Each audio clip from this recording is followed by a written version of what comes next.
Voice, आज की आवाज। कांग्रेस के राज्यसभा सांसद और प्रदेश के पूर्व मुख्यमंत्री दिग्विजय सिंह आज इंदौर पहुंचे, जहां पर मीडिया से चर्चा करते हुए विधानसभा चुनाव में पार्टी की हार को लेकर ईवीएम सहित तमाम राजनीतिक मुद्दों पर उन्होंने चर्चा की।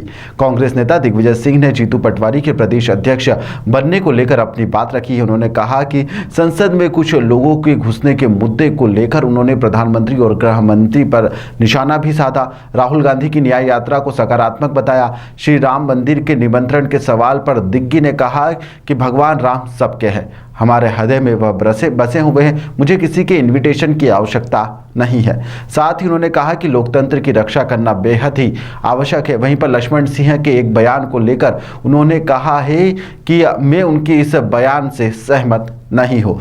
दिग्विजय सिंह ने साथ ही यहाँ पर कहा कि जो ईवीएम मशीन है उसके द्वारा लगातार यहाँ पर गड़बड़ी की जा रही है और इसके अलावा कई तरह के गंभीर आरोप उन्होंने लगाए हैं और लोकतंत्र को बचाने की बात भी कही है। पहुंचाए गए हैं। आपके इनविटेशन को लेकर भी काफी चर्चाएं चल रही हैं। मुझे किसी का इनविटेशन नहीं चाहिए भगवान राम के दर्शन करने के लिए। आप जा रहे हैं सर? अरे हृदय में है, भगवान राम हृदय में है हमारे। सुर्खियों में कि जो दान आपने दिया था वो भी आपको लौटा दिया गया है। नहीं, मैंने भेजा था प्रधानमंत्री जी को, उन्होंने कहा कि आप न्यास को भेज दीजिए, मैंने न्यास को भेज दिया। लक्ष्मण भाई साहब का बयान आया। अब वो कहते हैं कि साहब आप कांग्रेस तेलंगाना में कैसे जीत गई, कर्नाटक में कैसे जीत गई। एक बात, अगर गुप्त रूप से चोरी करने वाला सारा माल उठा के ले जाएगा तो पकड़ा जाएगा, इसलिए धीरे धीरे वो चोरी करता है। और ये चोरी शुरू हुई है 2012 के गुजरात चुनाव के बाद, और 2014 में उन्होंने कहा बहुमत मिलेगा, 284 मिल गए। फिर कहा 300 पार, तो 303 मिल गए।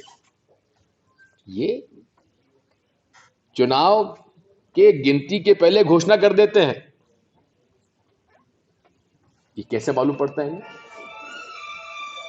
नागदा में एक व्यक्ति ने तो रिजल्ट डिक्लेयर कर दिया था 1 तारीख को, 3 तारीख को काउंटिंग था, और वो के वही फिगर्स निकले। ये सारी शंका हमारे दिमाग में जो है, कई लोग हमारे पास आते, साहब हमने पूरे गांव ने मिलकर वोट डाला, नतीजा कोई दूसरा आ रहा है।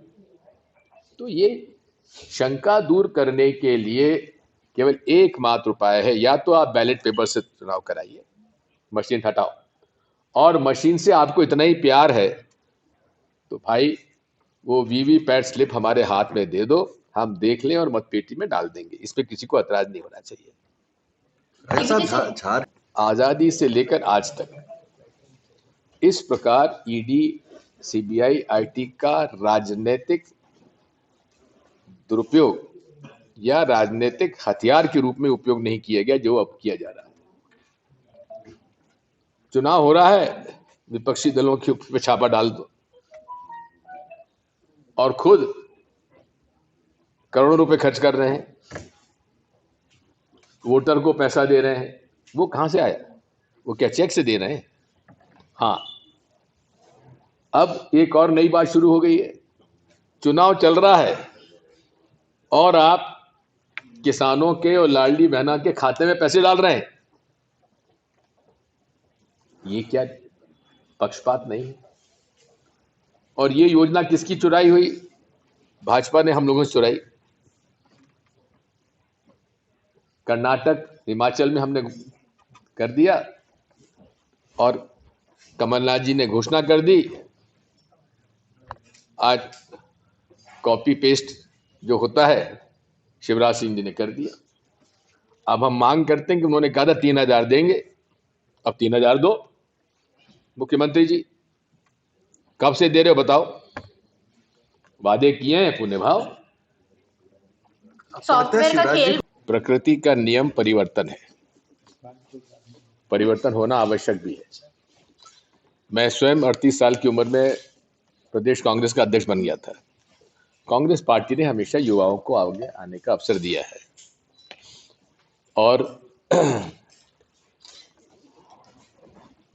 जीतू पटवारी जी, उमंग सिंगार जी दोनों 50 के आसपास के हैं और अनुभवी हैं, उन दोनों को अवसर दिया गया है। यूथ कांग्रेस के अध्यक्ष रहे जीतू पटवारी जी, मंत्री भी रहे, इसलिए नई टीम मध्य प्रदेश में कांग्रेस पार्टी की बनकर तैयार हो गई। इसका मतलब ये नहीं है कि कमलनाथ जी और दिग्विजय सिंह